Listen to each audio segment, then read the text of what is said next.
Hello, and welcome to Management Diaries, MHN's property management podcast, where we dive into the intricacies of property management, from resident relations and maintenance to leasing and industry trends. I'm your host, Denile Doyle. In this episode, John Carlson, president of Mark Taylor Companies, joined me for a lively discussion about what it takes to build a long-term career in multifamily. Carlson shares the steps that multifamily professionals should be taking to expand their opportunities and how ongoing learning has played a pivotal role in his own journey. Hi, John.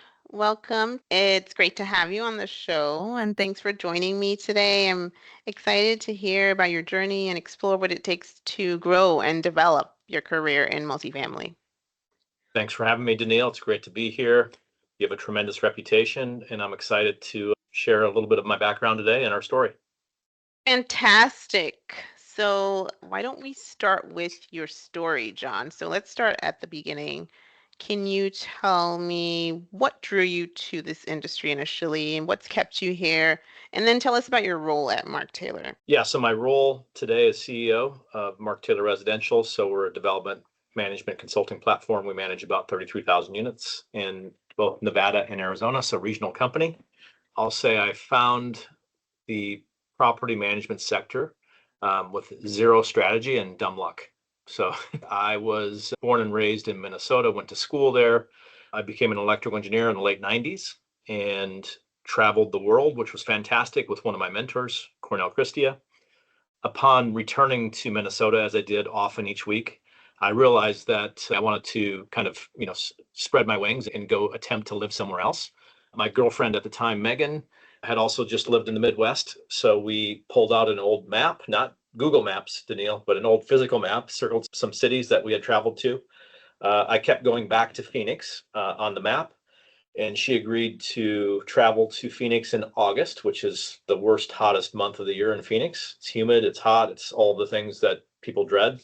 And we spent 2 days here, and we got a feel for kind of Phoenix Metro overall. I traveled here a lot with my engineering role, so I actually already loved it. So during that 2-day stretch, we toured a bunch of communities, including a bunch of Mark Taylor communities. And the very last community we toured was called San Cervantes, which was a deal that we were constructing at the time. When I say we, Mark Taylor was, and it had just opened. So freshly opened, brand new lease up. It was probably, I would guess, less than 10% occupied. We showed up after 6 o'clock. There were no self-guided tours back in the day. The office was closed, so we kind of just did our own self-guided tour. And someone was kind enough to let us into the amenity spaces. And I just remember seeing our signature pool, which I didn't know at the time.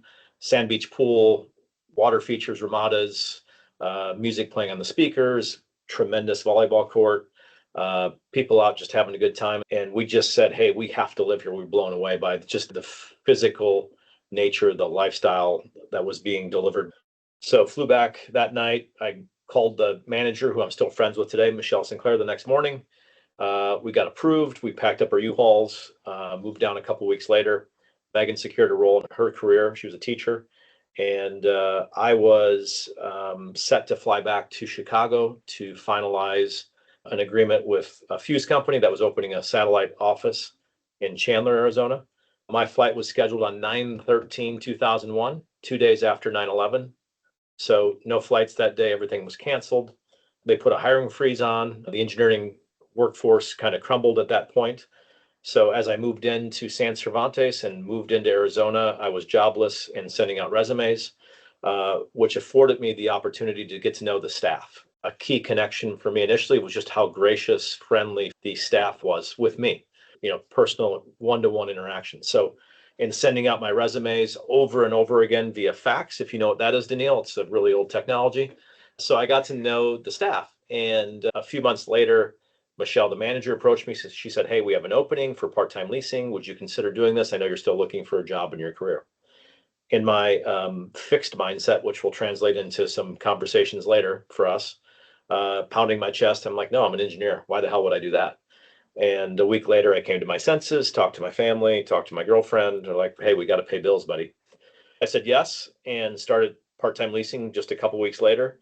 I loved where I lived. It was an easy sell for me. I feel like I'm a personable person. I can connect easily with folks. And I think over the next 6 months, I just really enjoyed life from both a personal and work perspective. Uh, at about that time, I received a phone call from a local engineering firm. They said, "Hey, we have your resume on file. Would you consider coming in for an interview?" And I think it was about 5 or 10 milliseconds. It was like a split decision. I'm like, nope, I'm going to see this real estate thing out. I can always go back to engineering, but there's something here. I just felt it, right? It's that instinct, that gut. Fork in the road in life. I went property management versus engineering.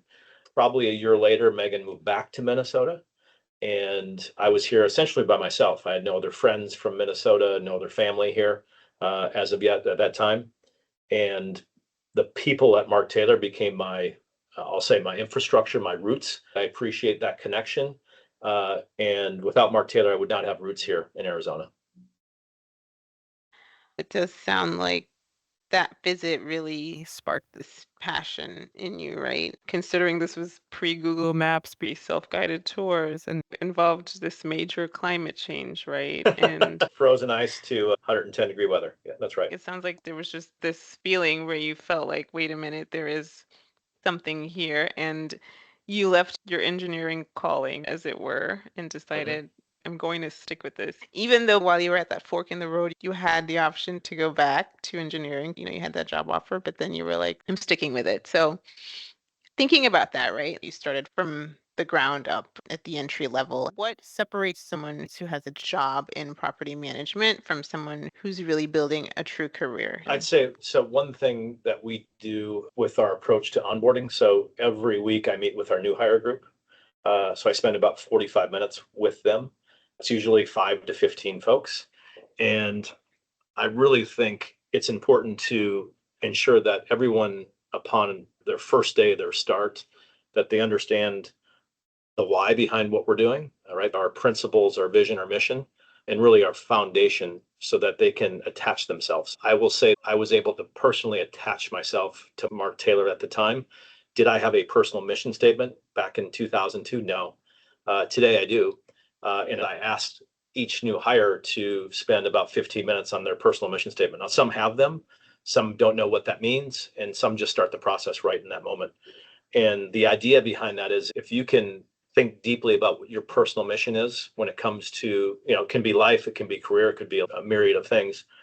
But if you can take a personal mission statement and attach it to ours, I think there's an opportunity for that person to be here a long time, to be connected and be successful. So I think it's about purpose, right? Can you connect yourself with purpose to Mark Taylor's mission and move yourself in your career in the company forward? And I think those that are able to connect are here a long time. And that's why we have so many long-term employees. And then last piece of that is when I think about the folks in the room during that new hire experience, I'll say, hey, raise your hand if you were referred by a current employee, past employee, or friend or family member. And about 45 to 55% of the time, so just call it 50% down the middle, raise their hand. So I truly believe that if you're connected to something and there's a positive vibe, a positive feeling, you feel like there's opportunity for you to grow and build your career within a company, that you're going to talk positively about it and share those experiences. That's great. You're making your employees really put thought into that as they're writing this mission statement and as they're personalizing it. They Mhm. really have to give it thought, right? And see how they can connect to their own growth plan and also how it aligns with your company.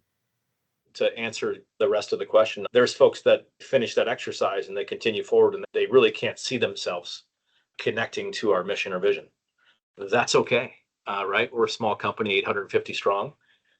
They might say, I really want to invoke myself to owning Chick-fil-A's or car washes or doing something completely different than our space, a different sector altogether. But at least they went through that exercise. And that's where you go from job versus career.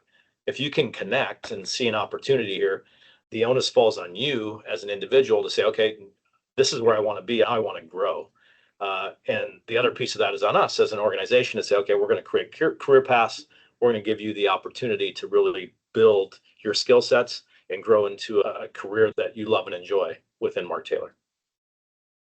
Yeah, it's basically a three-step process, right? It's sitting down to write that mission statement and seeing what your goal is and what you want. That's the part that starts with you.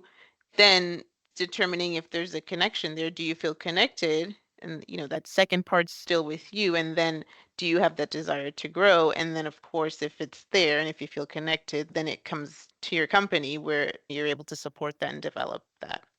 That's right. And I will say that it's important for me to share my personal mission statement in those moments because although I'm CEO, it doesn't mean that I'm their leader yet, right? There has to be trust, transparency that has to build. So I'm there offering my mission statement, our purpose, and sharing with them in the hopes that they connect and they see value in what we do.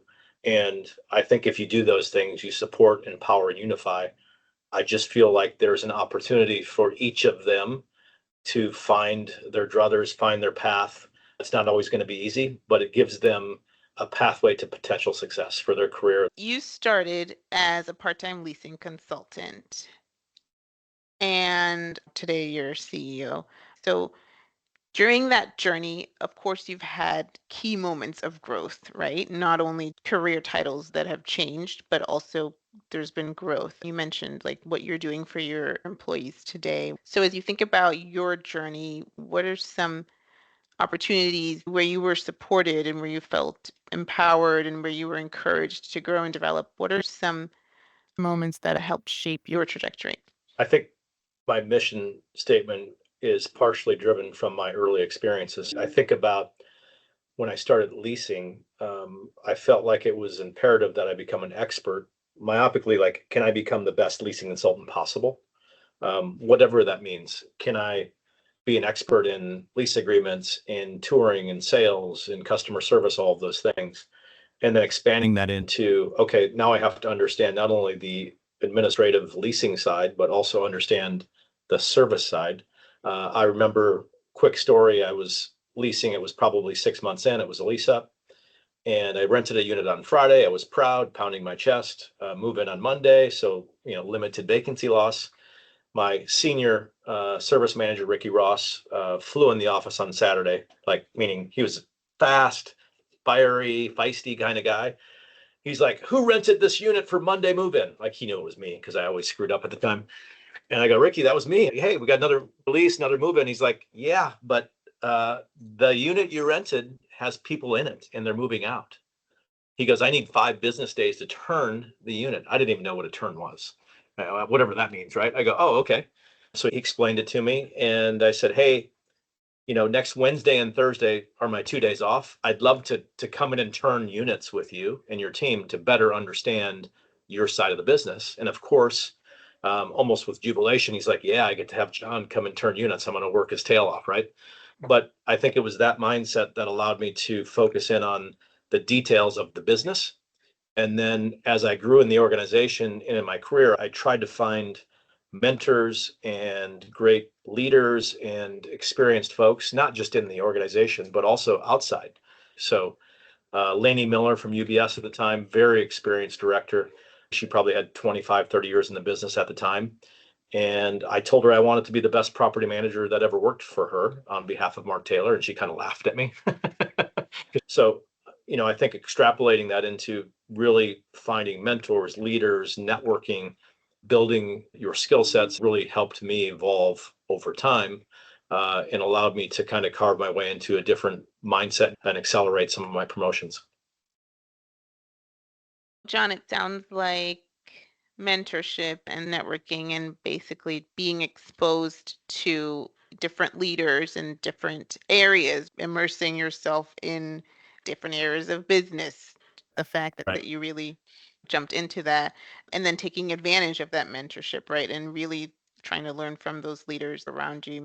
How do you avoid being siloed as you're trying to expand your opportunities? As an individual, if you want to grow into a certain career path or reach a certain height or goal within your career, you say, okay, I need to network relentlessly. If you have that growth mindset, you will attract and connect with other folks like that. So, getting out and getting involved in your local trade environment, your conferences, and speaking to folks with other companies at your same level or higher, and really getting a full circle understanding of what's happening in the marketplace, getting different perspectives, keeping yourself out of groupthink silos, and really expanding your spectrum in terms of how you see the world.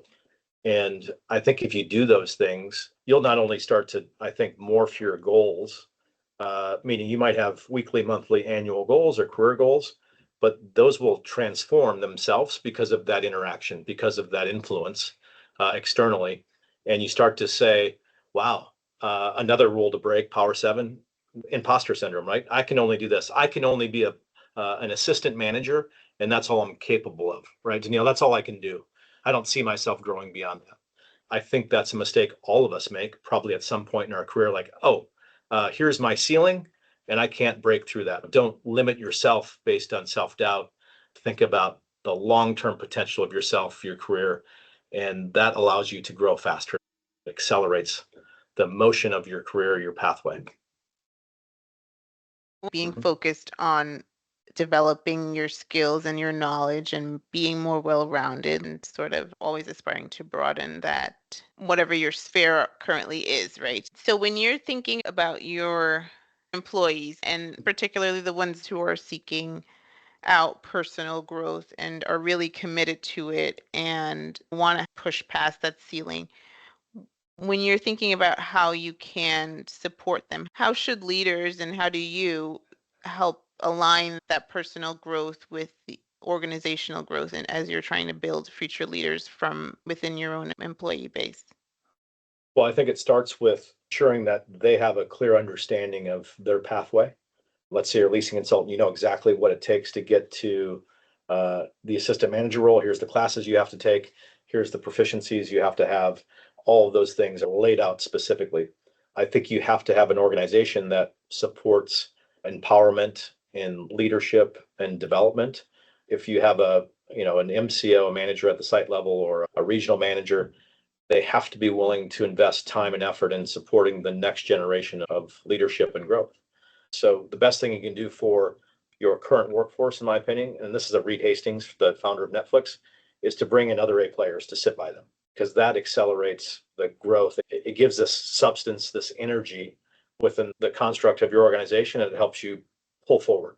Because you're trying to pull the organization forward. As an organization, if 800 of our 850 employees are curious, they want to be successful, they want to grow, they want to push their roles, the company, that starts to become a flywheel, right? The flywheel effect is real, and you start to accelerate that growth faster. You get better faster.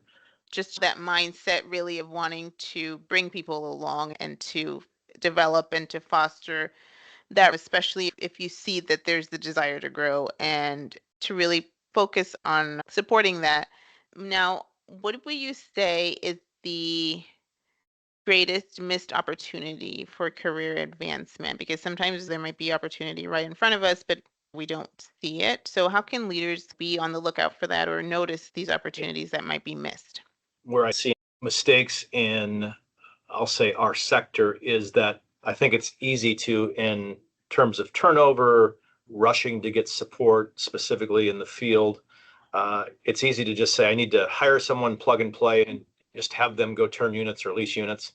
I think it takes extra time, effort, and thoughtfulness to explain the why, the how, and really explain and support the understanding of what this sector, this business can provide for them. So it's not only just explaining your career paths, but it's also helping them understand the ecosystem or ethos of multifamily, uh, and how much I know, how much it's provided. So I think making sure they have expertise, not only just in their role, but understanding the business as a whole and really the opportunities that lie ahead. So onus is on us to promote that as leaders. And I think the better we do that collectively, the better off the industry will be because we'll capture those A players at a higher percentage and keep them here longer. That is a great point, John, because sometimes there is this tendency to kind of rush to fill open positions and to get people kind of ramped up quickly and into roles and just getting them to complete their tasks and not so much on taking the time and the effort and explaining the why and the how and to really impart that expertise on them. Right. That's actually really great advice. So On a personal note, how do you keep growing personally and professionally? Personally and professionally, I closely follow our principles, which I wrote every word. So it's essentially five principles. So be transparent, be better than yesterday, choose the right attitude, do the right thing, and take extreme ownership. And I think the combination of those things have been incredibly beneficial to me in my personal life. And I think me today, John today versus John when I first started at Mark Taylor, I was pretty fixed mindset. I had a lot of arrogance. Today, I'm surrounded by humility in terms of our leadership, which I think is great. Humility allows you to reflect and grow. One of my favorite authors is Jordan Peterson. He talks about aiming up, which is really aiming up as being better than yesterday, right? So I'm going to just on a trend line, if I can get 1% better, 2% better each day, and then look back over time, things are going to happen for me for individuals that do that.